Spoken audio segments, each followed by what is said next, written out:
Welcome to another episode of the Woman Up podcast, a place where we entertain, educate, and elevate women on this journey we call life. And on this week's episode, I have the amazing Leonie Sherif with me. How are you? I'm good, thank you. How are you? Yeah, I'm really good. I'm excited to have you. I feel like we're going to touch on like loads of different things today. So yeah. I'm excited to be here. Oh, good. That's always a good start. Before we get into like the interview part, I always start my episodes with a game called 333, which is just 3 sets of 3 questions. Okay. So the first 3 are would you rather questions. Okay. So would you rather sleep in or get up early? Sleep in. Yay! I'm going to be honest. Everyone always says get up early and then I'm like, oh, okay. It's sleep in for me. Okay, would you rather have a pause or a rewind button on life? Ooh. Rewind. Really? I think so. Yeah, why? I mean, I know that they say you shouldn't live with regrets, but I think there are certain situations that in hindsight, it would be interesting to maybe go back. Yeah, I think so. That's on first instinct that came to me. But then again, I can see the benefits of a pause button too. But I think we have to be moving in some direction. So even if you go back to go forward again. Yeah. Yeah. Okay. Interesting. Would you rather be able to speak to animals or speak all languages?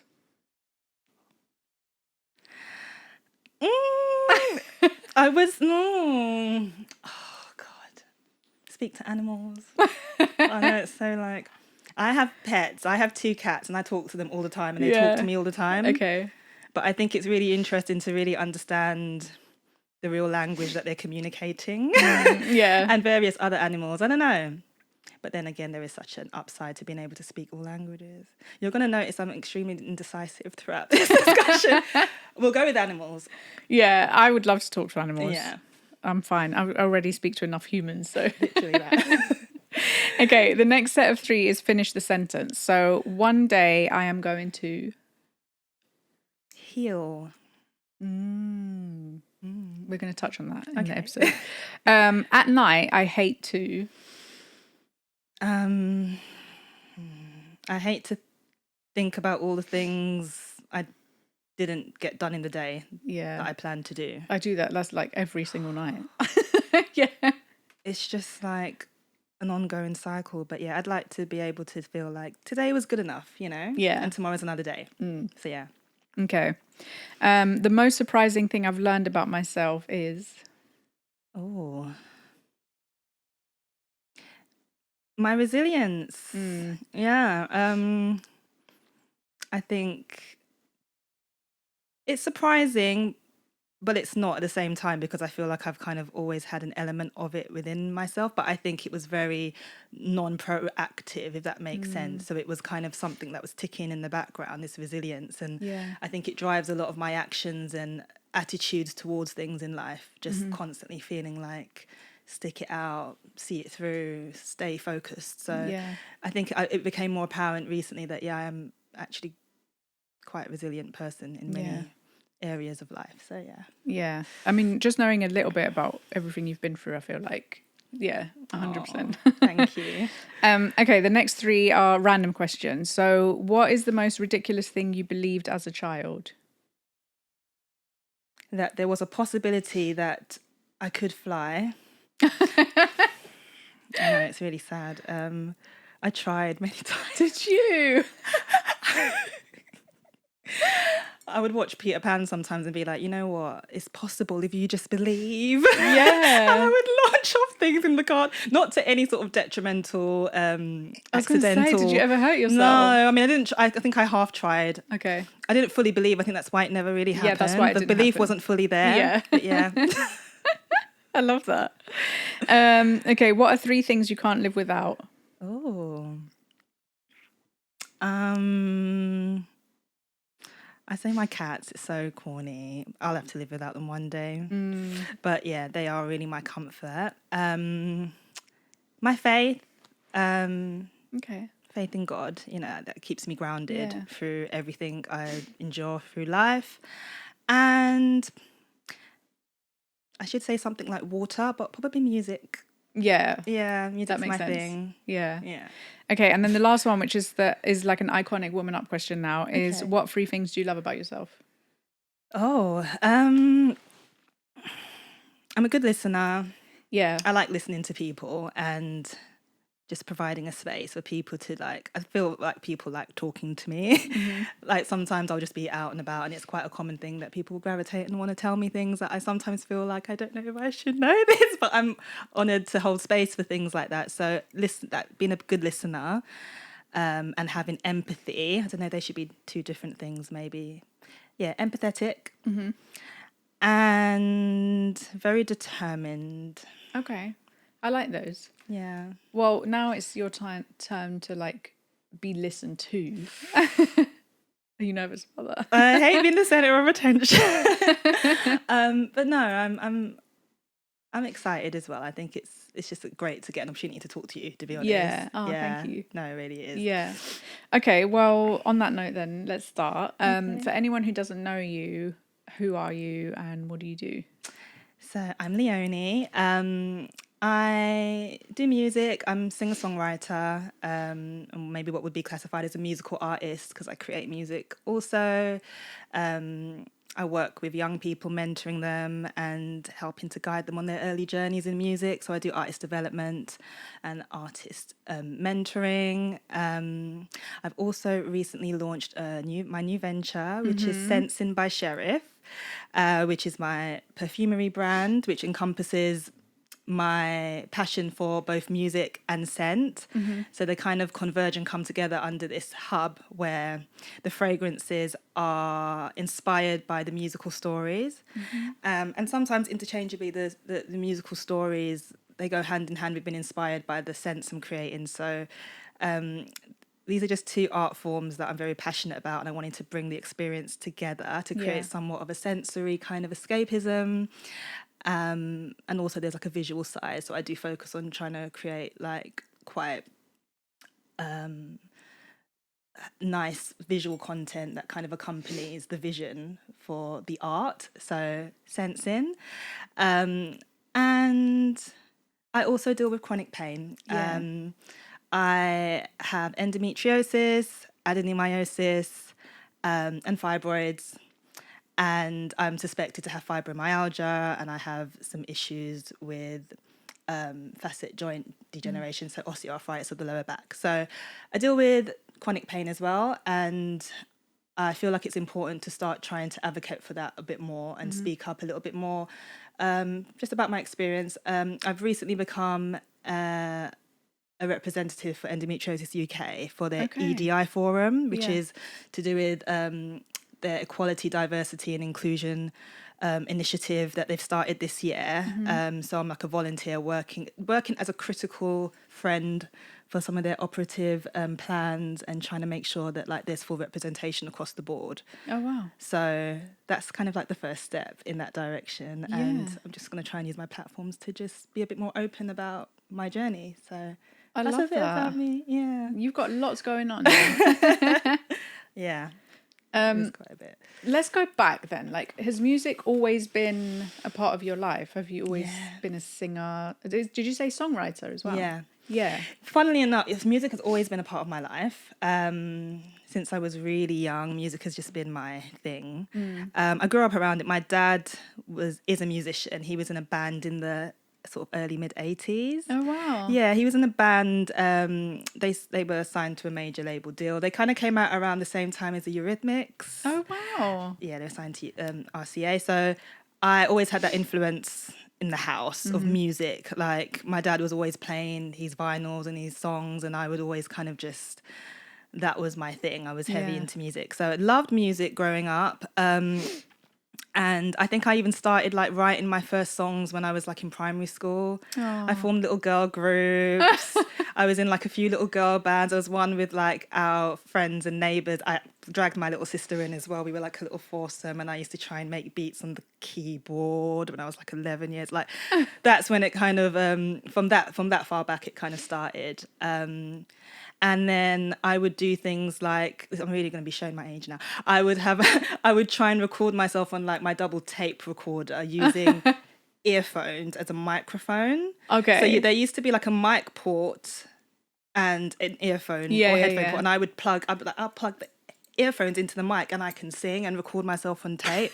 Then I'd like use the second tape recorder to like double up and make harmonies. Like I was very, when I think back, quite imaginative in how to, get my early ideas down. So yeah, I loved music, loved like R&B and all genres really. I listened to everything, pop, R&B, soul, jazz. But it started from early. I would say I was more comfortable writing, funnily enough, first. I'd like enjoy writing songs. I loved singing, but I didn't ever feel like I was never that child that was like, I want to sing at the like family party or whatever. No, I just didn't like, I liked being in like little girl groups and performing in bands and doing the dance routines and stuff. I grew up in dance as well. That's another part of my kind of early years. I was in dance quite heavily. But I guess I just wasn't really that child that was like, everyone listen to me sing, which is kind of interesting. I was just like creative. I loved creating songs and like I'd, sing in my room to the top of my lungs and I'd perform around the house, but I wasn't that sort of person. I was more confident with dancing, funnily enough. I used to compete and stuff like that. Oh, wow. So I was kind of like much more. And the singing thing, I think it was kind of like therapeutic and it was kind of an intimate, private thing, that it was a release.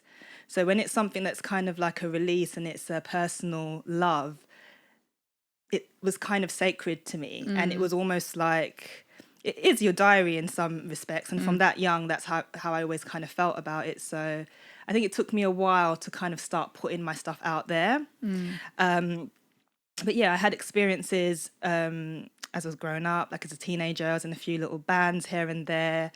And I did a few little performances, had some cool experiences, just bumping into celebs and things like that. Wow.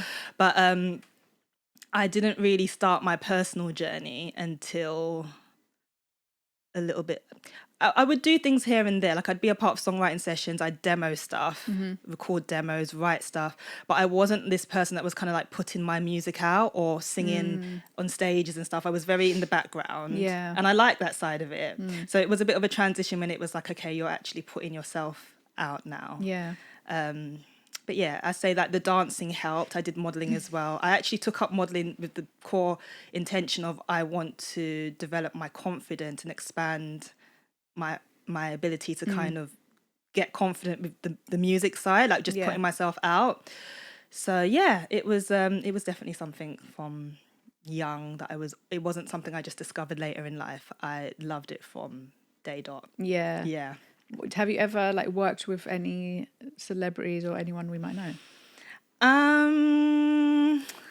I've recorded demos for I've got years and years ago, I was actually on set a music video as a model with a group that was doing their video, and I ended up randomly recording a demo. It was, don't know if you've heard of Wretch 32. Oh yeah, of course. Yeah, he might not even remember, but I did. I've got a track where I like wrote a hook on one of he needed a hook for a track. That's amazing. And I just came off set and went into this little studio and ended up writing a hook, and we demoed it. So I've got like a demo with him. And just lots of up and coming artists that are kind of new to the game. I've kind of like produced for some of my like younger mentees actually that are releasing music now, and been a part of their journey and done songwriting and production with them. And I think they're probably going to end up making waves, so we'll probably hear their names down the line. But that's probably the most notable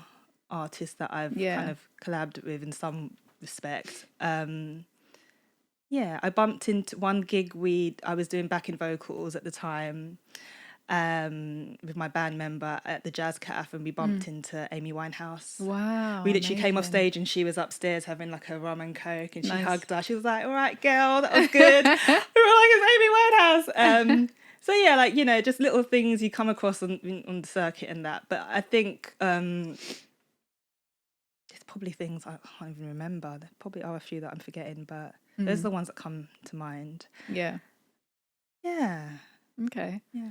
I know you mentioned at the beginning that you deal with chronic pain. So I want to kind of like try and break it down because you said a lot of like medical words. Yes. And I'm conscious that like some people listening might not know what they are or might know very little. So let's go through them again. So you Okay. said endometriosis was one of them. Yes, endometriosis. And shortened to endo. A lot of yeah. people call it endo. But what exactly is that? How do we describe it? So endometriosis medically is referred to a condition where endometrial type cells or cells similar to the lining of the uterus are found growing in other parts of the body. Yeah. They can grow anywhere. They've actually been found on every visceral organ in the human body. Wow. So normally when people hear about endo, they liken it to a kind of painful period type condition or a reproductive condition. But that has actually been debunked as of lately because it's a full body systematic Right. inflammatory disorder or Right. disease, illness. So these tissues can find themselves on all deposits in all different parts of maybe the pelvic region. They can grow on the bowel, the bladder, the fallopian tubes, the ovaries, areas behind the uterus, pouch of Douglas. They can be found in the diaphragm. Yeah. They've been found in the nasal cavity. They've been found in the Wow. brain. They've been found in the skin. Like if somebody has a surgery and the incisions that are made, they can grow within the skin and form keloids and issues like that. So yeah, it's for me, it's a debilitating condition. Yeah. It's a very firstly, it's a very misunderstood condition. Yeah. And it affects people really differently. Yeah.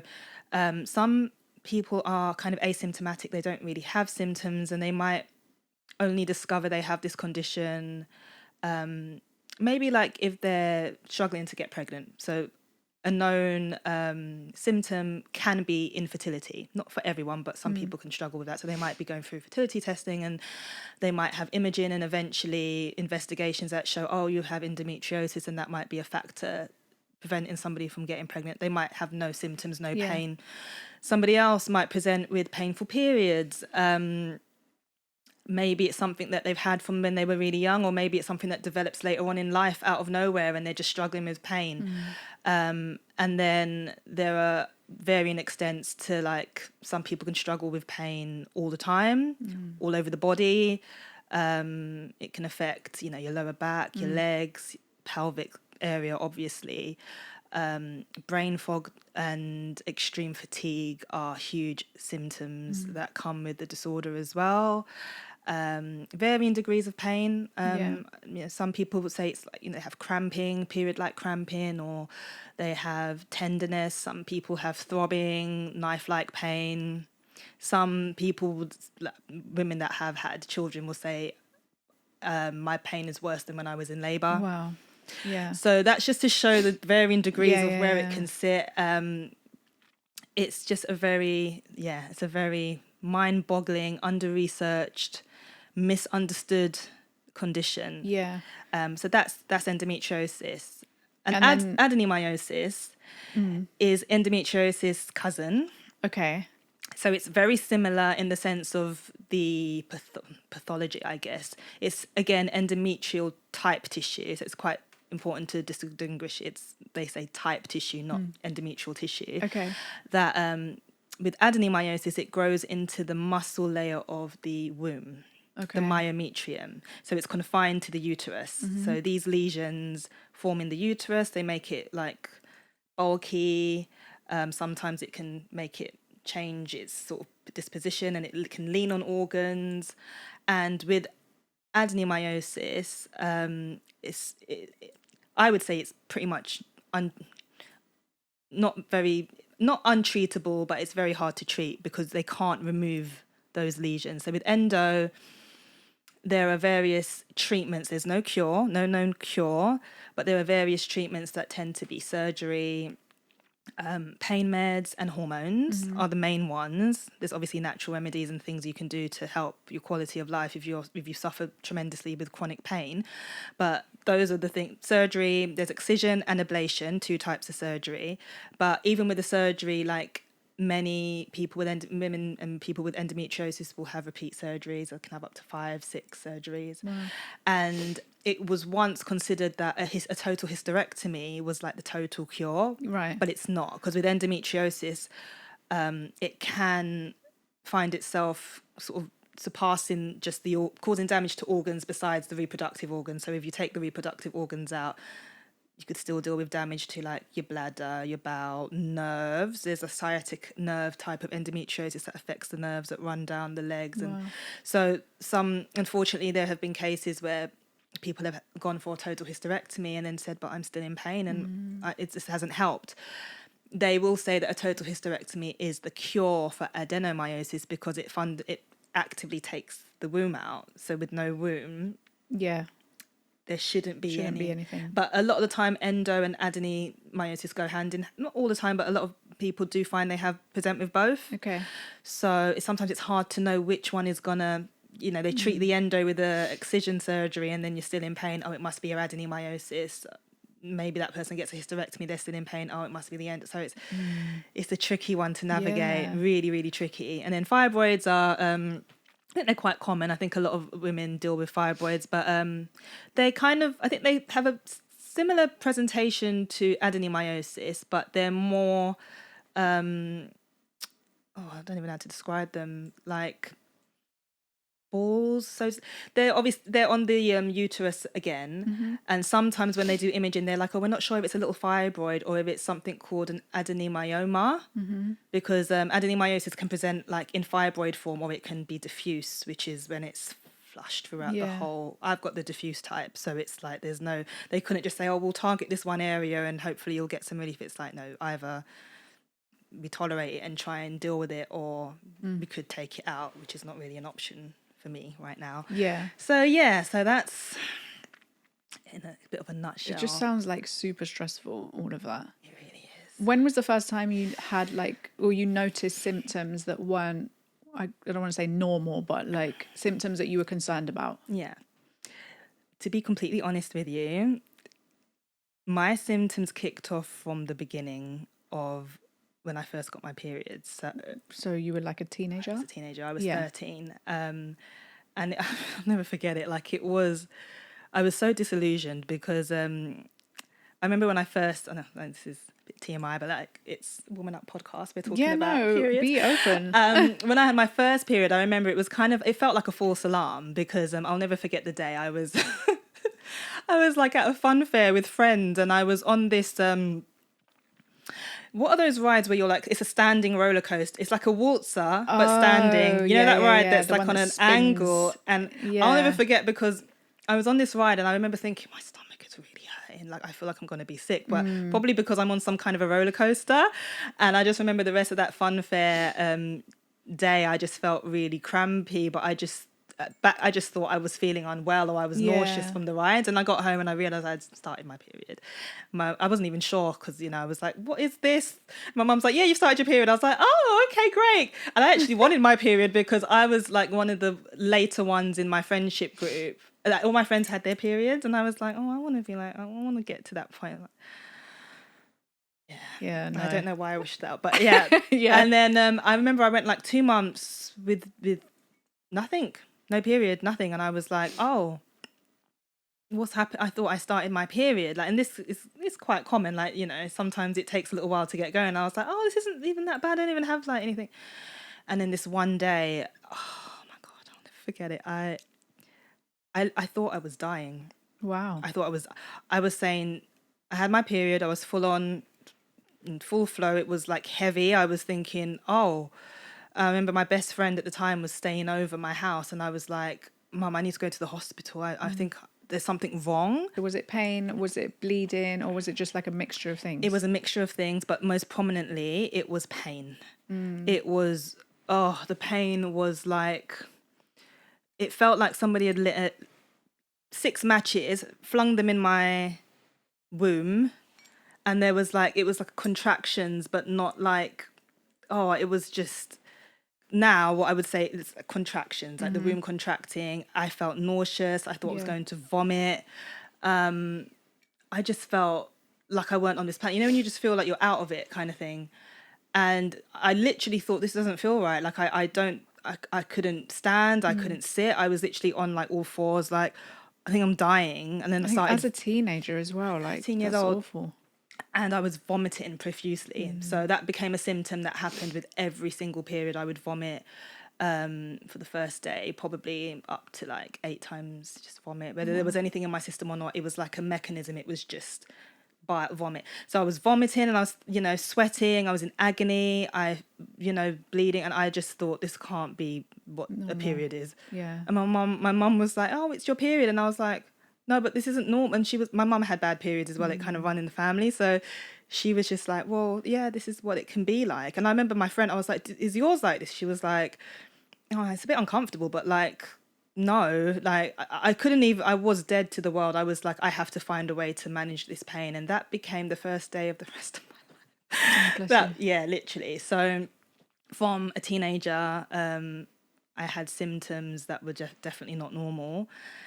And they were so sick. They were like clockwork. It wasn't even like, 1 month it was bad and then you had a few normal months and I was like, and then it was bad again. Like, no, it was always, I knew day 1 and 2, 1 to 3 of my period were going to be hellish. Sometimes day 3 could be manageable to some extent. Like I would still be in pain, but like, starting to see the light at the end of the tunnel. But those first 2 days, every month without fail from that point onwards, and never 1 month went amiss, diabolical pain. And it just made life a bit of a nightmare. Hey ladies, thanks for joining us here on another episode of the Woman Up podcast. We absolutely love your support.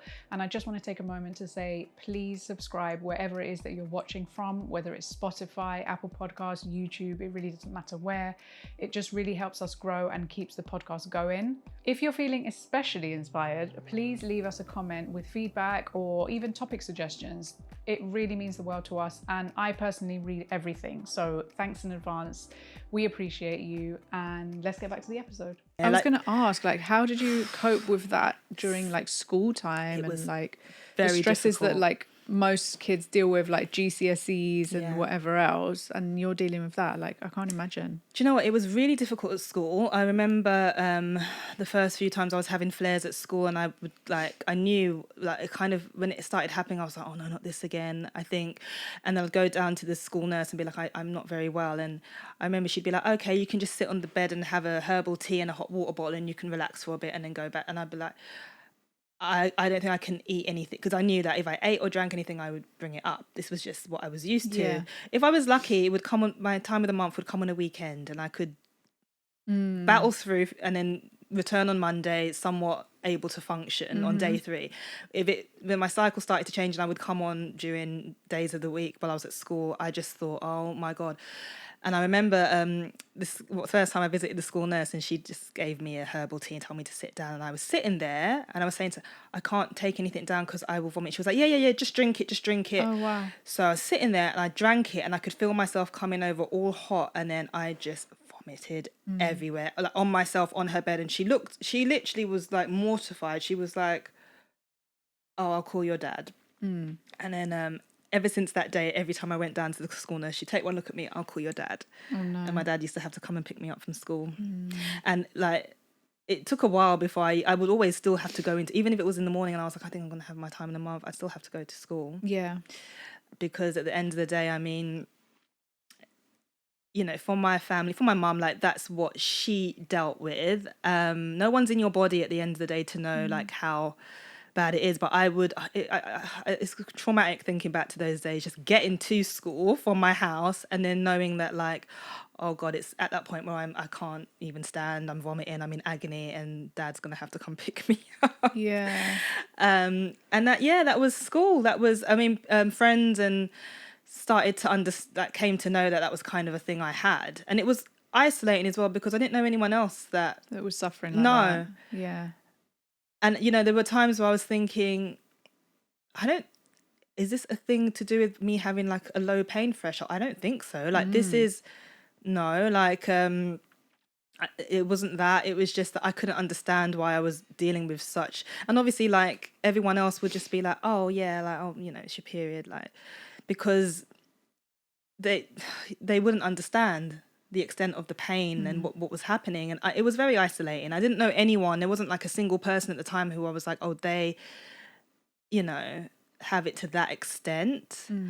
So yeah, I just remember exams and things. I remember like GCSEs. There was one of them, and I don't know how I don't even know how I got through it. But yeah, like things, a lot had to be planned around. I literally operated my life from very young around when am I due on?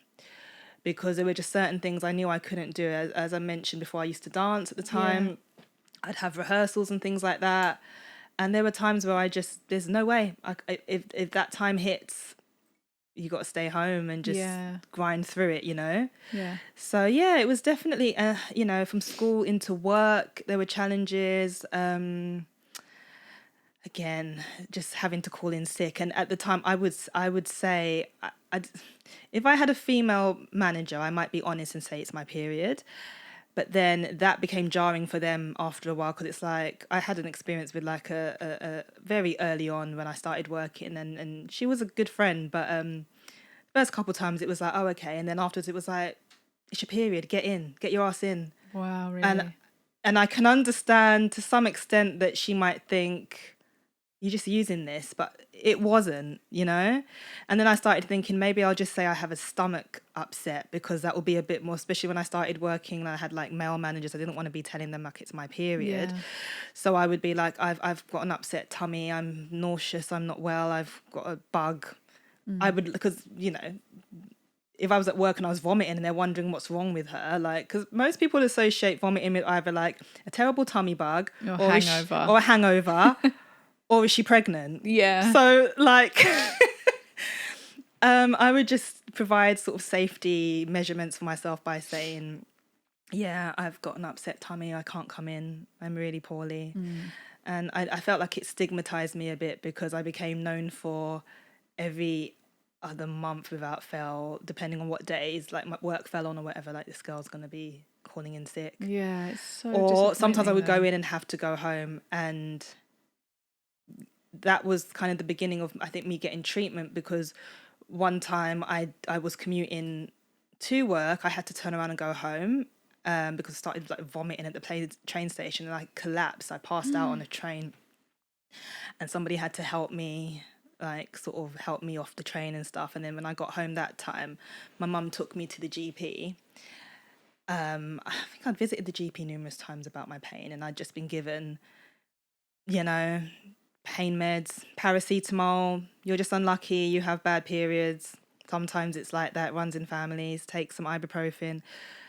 And I got prescribed more, you know, different medications that, to be honest, I felt like they just made me vomit. They probably didn't, but if you think about it, you're taking things on an empty stomach. You can't stomach food because you're in so much pain. You're trying to take drugs to help alleviate the pain, and all it's doing is adding acid and the bile, and then it was just, So actually it was a situation like that I ended up going to the GP, and this doctor stuck me on the pill. Okay. And that was when I saw a little bit of relief. A little bit. Okay, I felt like the pill kind of masked the symptoms for a little while. Yeah. How old were you at that point? I was like 19. Okay. Yeah, and I was on it for a while. And I think at first I started seeing like massive like improvement, and then over time it just started to resurface. That's how it was. Yeah. So at what point were you just like, no, someone has to look deeper into this because this isn't normal? I think it was, so around the time I got put on the pill, I did have scans.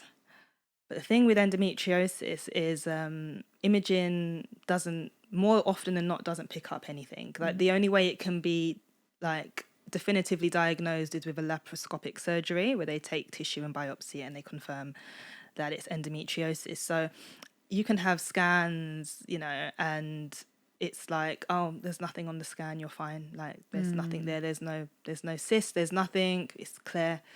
So at that point I was still trying to push, because even after like having passed out on a train and having to deal with all these things, I was like, no, I've been dealing with this for years. Like it's not right. I know it's not right. Yeah.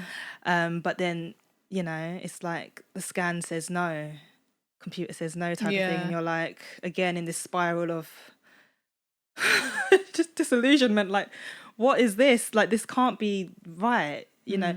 So after having gone on the pill and just trying to like just push forward with life and find ways to carry on moving through it, Yeah. I came off it because what I think my symptoms were resurfacing, and this time they were accompanied with like more things like bloating. I was experiencing like major like bloating all the time, waking up with bloating and bowel issues. So I just was like, I just want, and I felt like there was a bit of I didn't like the emotional impact the pill had on me. Yeah. Even though I was on it for a long time and I tried different ones, I felt like it had an impact on my mental health. Just sporadic with mood and feelings of sadness and things like that. And I just thought, with all these symptoms and the pain resurfacing, I'm coming off. Yeah. And lo and behold, as soon as I came off, it was like right back to those early days. And I was like going to my GP saying like something's wrong. And these times, I think there was more awareness around endometriosis because, you know, when I was younger, I didn't know anyone. The only person I knew was I had a family member, a cousin, and she had endometriosis. And hers seemed to kind of appear later in life. And like her life seemed to really significantly change once she, you know, realized she had this. So I was always aware of it from her, but other than her, I didn't know anyone else that had it. So as time went on, I'd been on the pill for a while, like nearly 10 years. So I was like, yeah, there's more conversation around this. And I was going to the GP, and I was being investigated because I was having additional symptoms, bowel symptoms and pain and changes in my actual cycle that were concerning for me. Just like length and heaviness and things like that. And I was being investigated again. I had scans again, nothing was seen. And in the end, they decided to do a surgery. Like, oh, we'll do a laparoscopy because that's the only thing. What is that? So a laparoscopy is say it's a non-invasive surgery. It's where they make incisions in your tummy. And they basically go in and they can look and diagnose endometriosis. They can excise tissue. They can remove tissue. The other thing I forgot to mention with endometriosis is it forms adhesions and scar tissue. So these adhesions can like bind organs together. They're like filmy tissues that can kind of stick. So they can go in and say, oh, your bladder's stuck to your uterus or your things like that. So the surgery can allow them to get rid of adhesions and separate organs and excise tissue, get rid of cysts, chocolate cysts, things like that. So, but this was a diagnostic surgery. So the aim of it was to find out if I had it. And I remember I had the surgery, and then after it was all done and dusted, they were like, yeah, you're fine, you don't have it. And I was like, I don't. It was like, no, everything looked fine. Everything looked fine. And I was like, what was the pathology? Oh, they didn't take any biopsies. They just had a look and it looked fine. So I was like, I went through all of that and nobody took a tissue sample. So what were they doing when they opened you up? I guess they were having a little look around.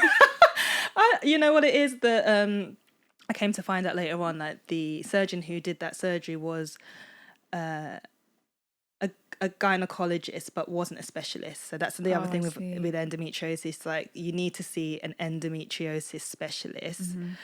Otherwise, sometimes, you know, it's just a general look around. And I came to find out years later that it was missed. It was completely missed.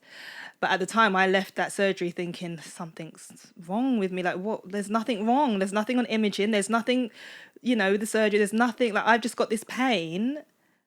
It just sounds bizarre. Like, I'm starting to think, am I losing I knew I wasn't. Like, I knew what I was feeling. Viscerally, I was, you know.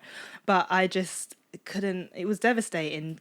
In a way, when you get to that point, and I feel like a lot of other people that I follow and endometriosis sufferers say, there's a strange kind of relief that comes with a diagnosis, because it kind of reaffirms that you weren't imagining this. Yeah. It sounds crazy to even think that maybe you're not imagining it, but you start to question your reality. Yeah. Really, you like, you're not imagining this. It's real. There's a name to this pain or this condition that you're enduring, and at least now I have clarity on what it is.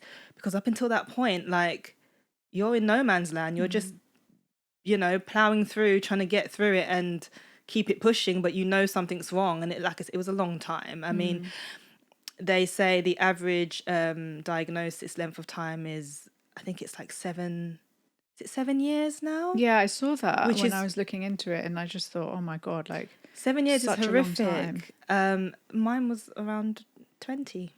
Oh my God. Time. So that's when I started, and then after that surgery, I think I kind of just went into a really dark space because I just didn't know what was wrong with me, and they started testing me for things like this. No, you might have IBS. I had like colonoscopies to like investigate the bowel. Again, nothing really found. Oh, then change your diet. Let's try nutritional things.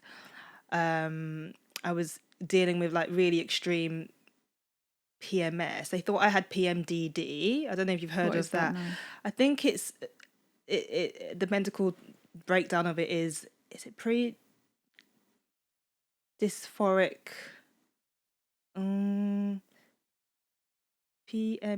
premenstrual dysphoric disorder. Okay. And you've heard the term PMS, premenstrual syndrome. So it's like a heightened type of PMS. Okay. But it's considered more of a mental health issue because it's to do with an imbalance in the hormones and how the body reacts to that imbalance. No, I think it's to do with how the body reacts to the hormones during certain times of the cycle. Rises and drops in your hormonal balance. So basically it's just like a really horrendous form of PMS. But it's considered like a mental health issue because it causes feelings of like depression and like really low mood and anxiousness, irritability. There are other symptoms, like physical symptoms that come with it. I think like fatigue and just feeling low and not feeling good. And I think there are like symptoms of pain as well, sometimes cramping and just, all those symptoms you get before your period that are unpleasant, they're heightened. So, but I think I was just in a I mean, I don't know. I don't know how they really diagnose that. They kind of rule it out by saying, do you have these 5 things? Right. And then they'll like maybe prescribe antidepressants to take at a certain point in the month when you're like in your mid-cycle. So like, I think they suggested taking it around the ovulation period so that you've got it in the system 2 weeks before. Okay. But then that's it. You just take antidepressants for 2 weeks a month. And I remember, I tried it and it was not agreeing with me. Right. Yeah, it just was making me feel really out of body, really out of it, like worse. So I didn't take them anymore. Yeah. But that was a really difficult time because I just felt a bit hopeless and I just felt like you're just going to have to crack on and Yeah. How is it affecting, like, you mentioned briefly about like your work and stuff, but what about like relationships or, I mean, even your mental health? Like, I can't imagine. Yeah, it has an extreme effect on, I think, your relationship with yourself. Like there's a huge there's like a grieving period and like a kind of loss of identity. Like you're kind of grieving the version of yourself that you always knew. And the thing is, even though I always dealt with painful periods, I found a coping mechanism to deal with my painful periods, like for that week in the month. But as time went on and this pain became something that I was dealing with every day, that's a completely different situation now. That's like, oh, I don't just have to like write off this 1 week a month and plan everything around that.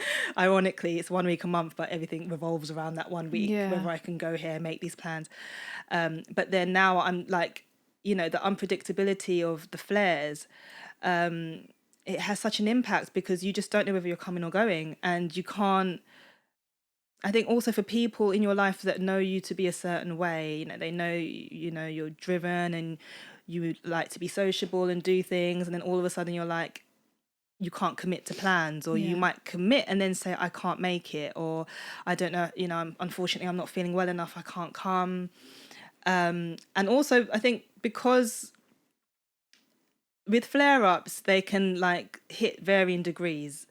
You could be at like a 5, or you could be at a 10, or you could peak past a 10, but the pain's always there. So with someone like me, I think like the pain's always there. It's just to varying degrees. And because when I interact with people day to day and they're having a conversation with me and they're like, oh, Leonie seems relatively fine. Yeah. And then when I'm like, I literally can't, I can't come. I think and because of how unpredictable it is, I could be talking to you like this 1 minute, and then you could speak to me in like a couple of hours, and I'll be like, oh no, I'm out of it. Yeah. And I think it sounds strange to people. I think it's very hard for people to get their head around this kind of unpredictability, and like 1 minute she's this person, the next minute she's that. She shows up in a social light to be like this, or on social media she's like that, and then it's like, how can you I think people really struggle to get their heads around it. It's really difficult. Yeah. Do you find yourself like justifying yourself a lot of the time? A lot, and over explaining always. But like, I think with your real support network, your friends and family and people that understand, they might not be able to understand, obviously they can't understand what you're physically feeling, but they understand what you're going through, and that they're supportive, so they won't make you feel bad. I think sometimes there's always that worry there, though, am I, been a letdown, or like I can't commit to this. But I think over time I've become different. I feel like I set my boundaries now, because just taking care of yourself is so important. And at the end of the day, only you know what you're going through, you know what you need, you know what you can't endure, you know when you're pushing yourself beyond the limit. And it's taken time to be like, no, I have to just rest is something I have to prioritize massively. But the emotional impact is huge. I think you do friendships change, because different types of friendships exist, don't they? There you might have the friends you've had that you've grown up with, and then you have maybe more social friends that you're used to doing certain social activities with, and if you can't always show up for those kind of things, eventually I think there's a bit of a confusion there for people not really understanding it, or they understand that as much they sympathize, but they can't really empathize. So that can lead to isolation and feeling quite isolated. And it's just difficult in all kinds of relationships, work relationships. Sometimes just trying to, like you said, I feel like I might be over justifying it, but I feel like I need to really explain to you so that you understand a little bit why I'm like this, without almost feeling like you're ramming your pain down somebody's sort of throat as well, like drumming it into their ears. It's like, okay, enough, I get it, you have pain. So it's a hard thing to tread. I find it really difficult. Like really difficult. It's difficult. Relationships are difficult as well. Like, I think you're always going to have a sense of guilt for presenting this kind of reality to somebody else, because it's bad enough that you have to go through it yourself and navigate ways to accept that. But a lot of people don't sign up for that, because what comes with it is it's not easy, you know. And there has to be a major level of understanding and just space held for like what that person goes through on an emotional, mental and physical level, and also their loss of identity for the person they once were, maybe the person that you met them at, or like things change. So relationships in general are definitely they're difficult. They're a difficult thing to navigate. I don't know if this might be too much of a sensitive issue, so feel free to say I'm not going to answer that. But does it affect you, like, from an intimate perspective in relationships as well? Because I imagine with pain in that area, it must have a massive effect. Yeah, it definitely can. A lot of people do experience painful intercourse, and I've had my ups and downs of it for sure. I think it's just knowing your boundaries. Your comfortability level, and having a partner that respects that. And I'd say I've been lucky in that respect, like in my experience. So definitely cannot push yourself beyond your limit, because that doesn't make any sense. Like, and I guess, I mean, medically they do suggest things that you can try, like, well, say medically, like my medical professionals have suggested certain things, devices that they've created. I think there's this thing called the O-Nut that my gynecologist has spoken to me about before, and it's like I think it's like a kind of donut-shaped ring. Okay. That can be put on the male partner. Okay. So it restricts the depth. Oh, okay. And it should provide more comfort for... That sounds really helpful, to be honest. Yeah, I never tried it, but it was always something I thought was interesting. So there are things, you know, that you can try. I know some people even report that they can experience relief from it. I think, yeah, it depends. I think it depends on the person. Like really specific to the person. Yeah, really specific to the person. So I just think it's a sensitive thing, though. Like, it probably is something that's very difficult for any woman who's like now dealing with these symptoms. And now there's a restrictive element on that part of your intimate experience. But yeah, at the end of the day, I mean, you have to make sure that you're dealing with people that can understand and respect your boundaries, and it's not just about a physical thing. At the end of the day, it's, you know, it's an intimate experience and spiritual experience, or whatever you want to call it. So yeah, it's definitely a factor, I would say. Yeah. Where are you at with everything now? Like medically, you've got all your diagnosis, but in terms of like treatment, how are you? So where I'm at now, I was officially diagnosed in 2022 when I had my second laparoscopy surgery. God, that's so long. So following where I think I left off, I mentioned that I had the first surgery and they didn't find anything. I ended up getting re-referred down the line.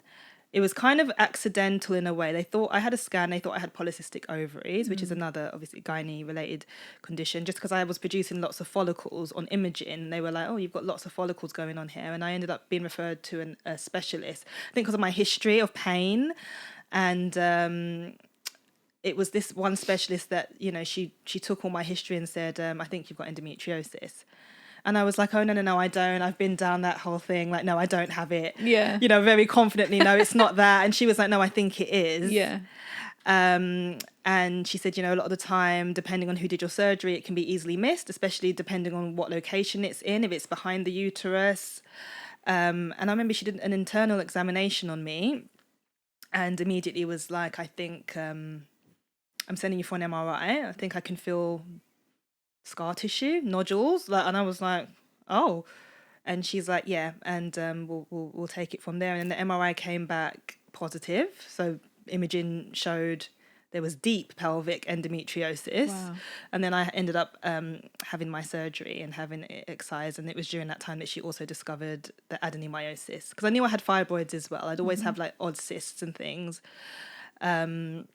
But yeah, so I had the surgery, and also I really was hoping to have the surgery and end up with some relief from the pain. And it was just unfortunate in my circumstance, and it does go like this sometimes. The surgery didn't improve my pain, it actually exacerbated. Oh my God.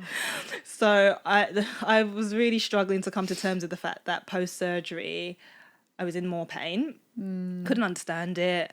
But at the end of the day, you know, adhesions and scar tissue are a thing. I do deal with a condition called keloids, where my skin just overheals when it's like can't pierce ears, like, you know, any kind of incision.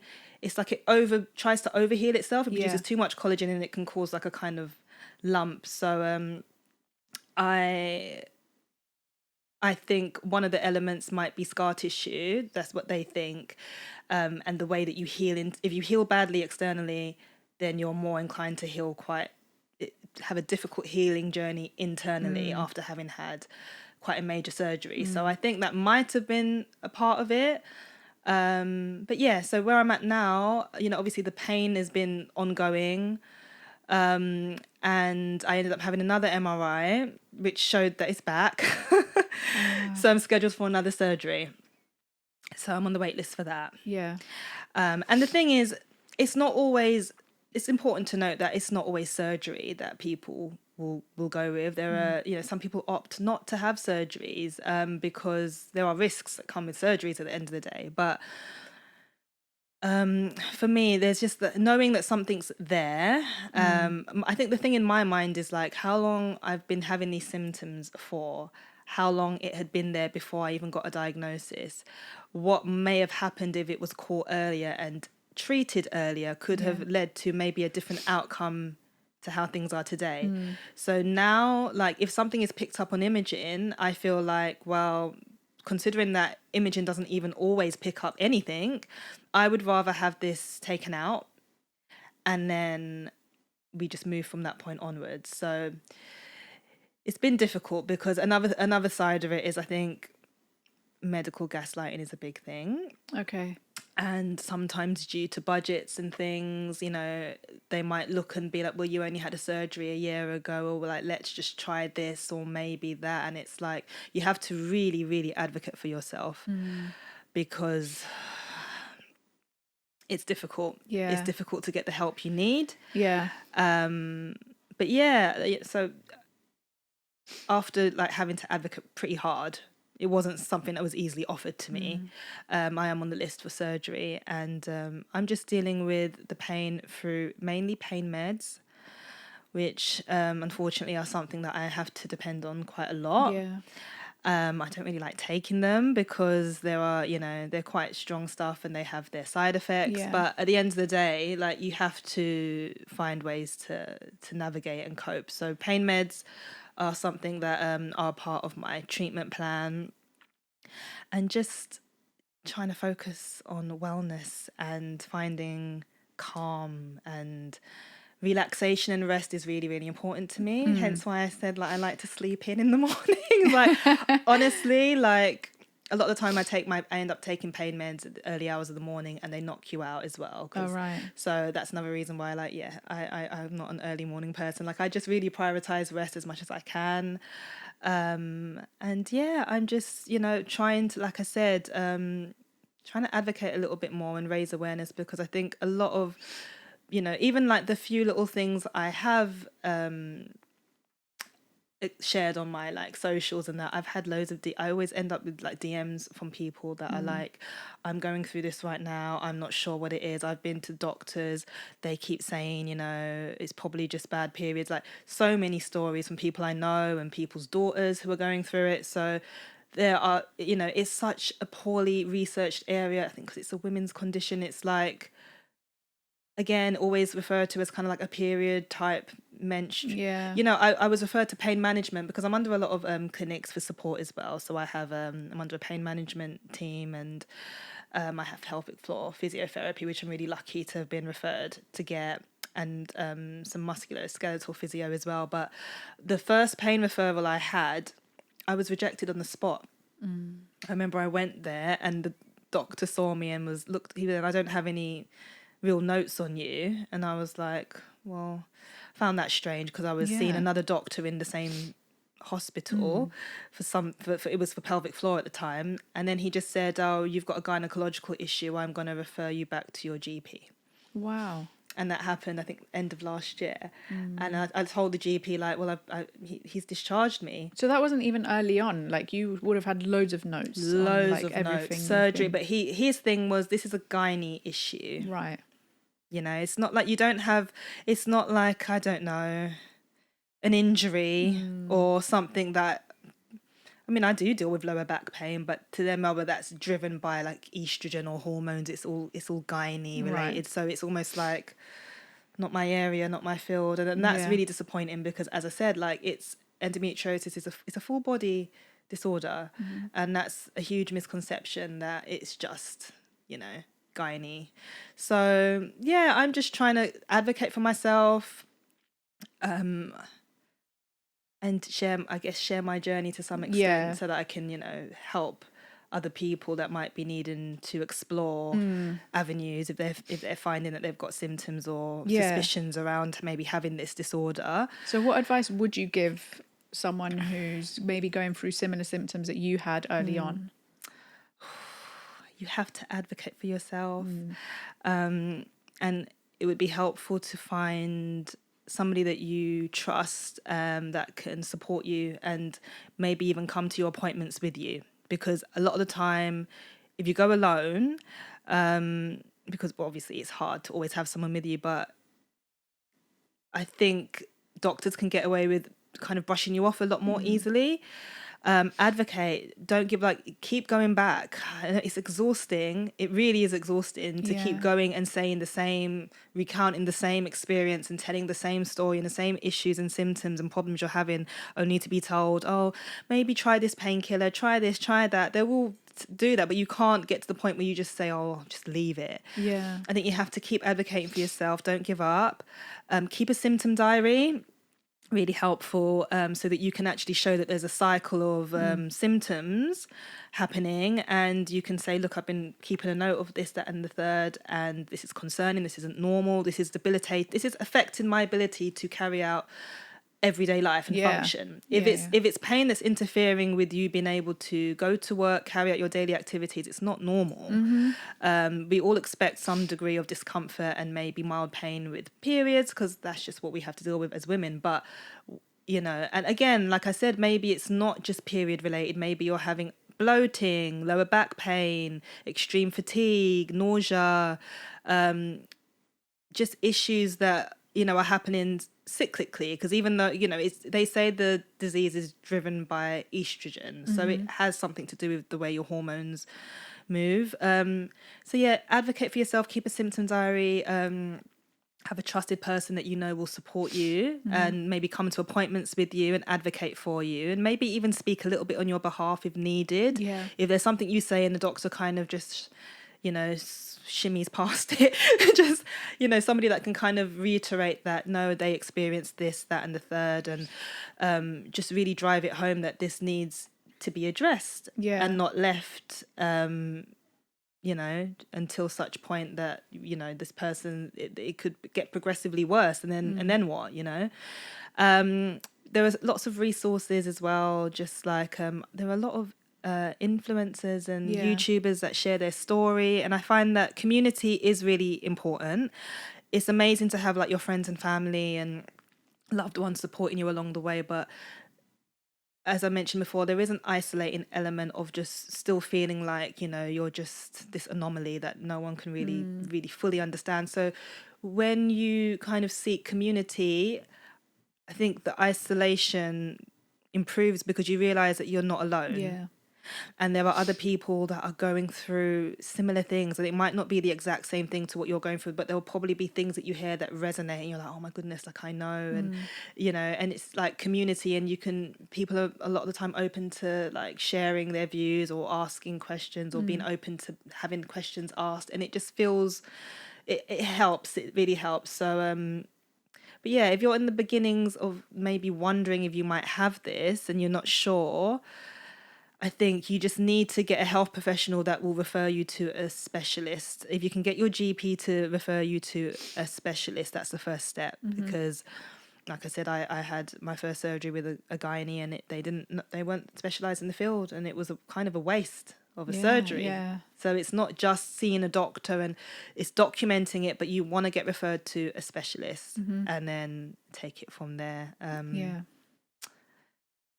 Hopefully surgery, but not always surgery. It can't be diagnosed definitively without surgery, but it can be suspected. And a lot of the times having suspected endometriosis is, it's just as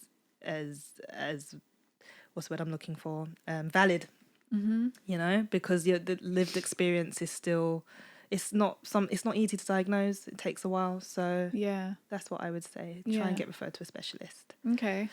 And I know you mentioned as well about relaxing and resting is one of your big things. Yeah. And I kind of feel like that ties in with your perfume stuff. Yeah. So tell us about that. What is it? Why are you passionate about it? Oh, so Sense'n was totally born out of this experience. I feel like it was post-surgery while I was on my healing period of trying to heal, and I spending a lot of time at home, resting obviously, and trying to seek comforts that just allowed me to not focus on that sensory feeling of the pain.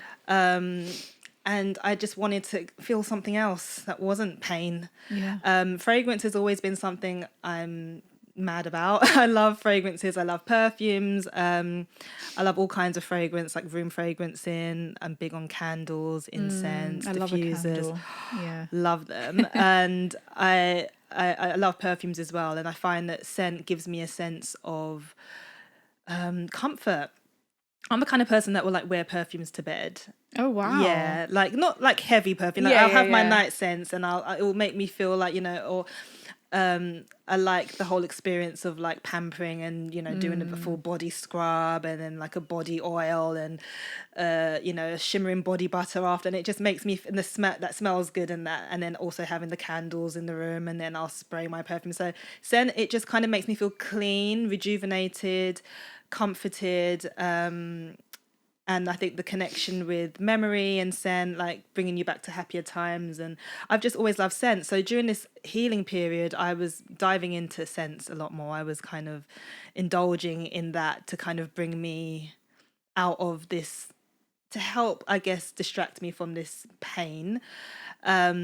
And I was also turning more to essential oils and things like that. And I would like be always diffusing oils and different blends that were kind of good for like maybe menstrual cramps and things like that. And I would like use carrier oils and apply them. And I was just getting into like, I guess it's aromatherapy to some extent, but not all the way with aromatherapy. I just would dabble in like what I liked. And it was during this time that, again, I was kind of like, this is really soothing. And I started creating these little bath products. I was creating like little body butters. Nice. I was using like, you know, mango butters and shea butter, coconut oils, almond oils, papaya oils, like all these natural oils. And at the time I was using essential oils. And I also dabbled with fragrance oils, which are kind of like the stuff you'll get from like a candle maybe makers, or kind of pre-blended oils that come, like maybe you get like coconut, lime, and you know, I would just be like, yeah, no, this is really, it's giving me something soothing. And I'd make bath products and things, and I was making rollable perfume kind of oils as well. So I was using like the essential oils and the carrier oil, and I was kind of using them as little like perfumes. And I started creating, I even made them as like gifts for family and friends around Christmas and stuff, and they were quite popular. So, but along this kind of time period, I was like, I really want to get into more like perfumery, like fine fragrance is my thing. So I just kind of started looking into that more. I didn't really know where to start because, you know, perfumery is quite a gate-kept industry. Oh, wow, okay. Yeah, perfumery is like, I mean, it originates from grass, and if you don't come from a kind of lineage of perfumers, No way. it's like, because, you know, we see designer fragrances and niche fragrance brands and, you know, people that create fragrance brands, but the actual people that create the fragrances are noses, that they're known as noses. Oh, okay. They're like virtuosos in like fragrance composition that have studied and trained. Right. Yeah, so they are the people that create the fragrance. So you'll get like Dior Addict or whatever, but like it's not Dior that created the perfume, it's the perfumer. And a lot, unless you're somebody that's really into fragrance and you go on Fragrantica and look up who was the nose, you wouldn't know. So yeah, it's a really gate-kept industry. It's not something that there's not a lot of information on how to get into it and stuff like that. So I was kind of like really like delving deep into research and training, but I am self-taught. I was going to say your fragrances, because I've like smelt one of them. Yes. That was like a really good perfume. And even when you came in, the lady that set up the room for us, she asked me, what does she do? And one of the things I said was, oh, she makes perfumes. And she said, I did think she smelled really nice. Oh, that's amazing. Yeah, I wish like the viewers could smell you. Oh, thank you. Yeah. But so what, like, is there a website? Do you have like different fragrances? Like, how can people? So the first fragrance which launched in end of May is Venus. Venus is my first baby. At present, there's only one fragrance. Oh, okay. And I, you know, it kind of relates to what I was just saying to you. Like, I think that I am working on other fragrances. There are fragrances coming, but it's really like with fragrance, I think in society now, it's become very much a kind of consumer product. Like, you know, several fragrances drop in a year from perfume brands, and it's like a little bit like fast fashion. But perfumery is an art form. It's art. It takes a while. Like, it took me a while to create Venus. It had several mods. It wasn't something that just came overnight. It took a while, and they do take a while. So I'm working on the next fragrance and the fragrances after that. So hopefully there'll be another one before the end of the year, and then another little mini collection I'm working on for next year. But I also don't like to just rush it just to have something to come out, like it, you know. And Venus is also, as I said, it's inspired by the song Venus. So it has a soundtrack. So the music ties in with the fragrance. So Venus, the song, came out a week after the perfume launched, and there's like a visual to it, and it's all encompassing feminine energy, which is a nice thing to try and reconnect with all what's a part of my journey, and feeling that kind of disassociation a little bit to yourself. I found it therapeutic to kind of reconnect with the feminine energy, and just realizing that, you know, you can't control everything that happens. Like, your journey is a part of your journey. You're going through it for a reason. You just have to accept where you're at right now. It doesn't mean that everything's okay, but you accept it. And I think the feminine energy and just leaning back and not trying to control things, or you do as much as you can to help yourself, but beyond that you have to kind of just surrender. The softness, the reciprocal energy, the kind of nurturing side of feminine energy. I was really inspired by that when creating Venus the perfume, and the song. So they kind of bounce off each other, and it was just, Sense'n came to be this thing where your senses don't have to be confined to something that is difficult, like pain. Like, actually, you know, our senses are there to explore various different things, and revel in. So I wanted to create something where we can enjoy the olfactory and the auditory, and we can experience music through scent and scent through music, and kind of get lost in a bit of a escapism, and something that's just comforting and enjoyable. Yeah, it sounds amazing. I'll put everything in the description, all your links and everything, so if anyone wants to have a look at that, I definitely recommend. Just one last thing is, what are your plans like for the next few years? Like, any dreams, hopes? Do you know what, I'll be honest, I am taking things one day at a time, because I think the old me would have a million plans. She would have her goals set for the year. Like, this is what I want to get done. And, you know, sometimes when your body is just not cooperating, you have to listen to it. But I would love to, again, create more sense with Sense, and I am working on that currently. So I want to just like create more fragrances, obviously, that are telling the scent story of the music. So in tandem, I'm also working on the music. And I'd like to also just create maybe a slightly more interactive experience for Sense'n, because at the moment it's a perfume, which also comes with the music and the visuals. But I'd like to maybe down the line create more interactive experiences, so whether that's like a perfume party vibe. Not so much a workshop, but more of an event. So maybe where you get to come and create your own signature scent. Maybe we'll have perfume games. Mine would probably be really messy and like not work. I don't believe that. No, I'll have pre-made accords and blends made. Help me. And then, I think like that would be something that I'd like to work on, and maybe like a whole experience. So we'll have like maybe music vibes, cocktails, nibbles, and a perfume party vibe. That's something I'd like to down the line. I don't know if it'll be soon, but more of an interactive experience. So to just expanding that element of sensory vibes and how we can experience this joy through the senses. Also, just continue mentoring these young artists. I think it's really important. I think when I was younger and coming into the music space, I kind of wish I had somebody that would allow me to have the freedom the creative freedom. So I'd like to continue mentoring artists and like giving them a space to kind of be themselves, because I think with the music industry, a lot of the times as an artist coming into the game, like they might want to box you in, or they might have an idea of what you should be, or where you fit in genre wise, or you should be aiming for this. And I think, obviously, I'm a very creative, arty type person. I just think it needs to be authentic. Art is to be enjoyed. Art is an art form for a reason. It's creativity.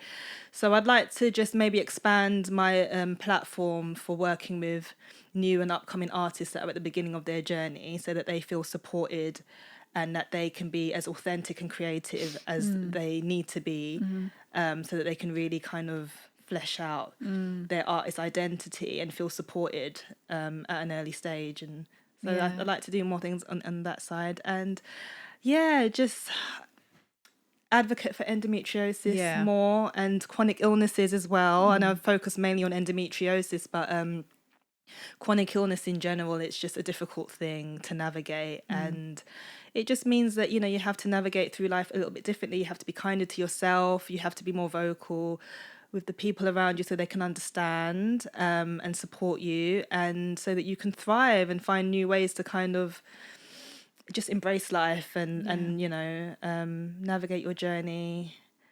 Nothing is forever. I don't know if it's got like a double prong meaning to it, but I feel like, everything's for a time, and it shapes us. It shapes our character. If I hadn't gone through some of the things I've had to go through, I probably wouldn't feel as driven and resilient to keep wanting to do the things that I love, because I know that I've fought through certain things up until this point, so I can keep on doing it within reason. And it gives you a sense of hope, and you just feel like there's always light at the end of the tunnel. So I think just pushing forward and that's keeping amazing. it positive.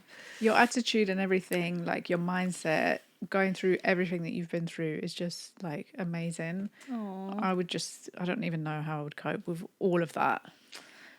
I appreciate that so much. I feel like not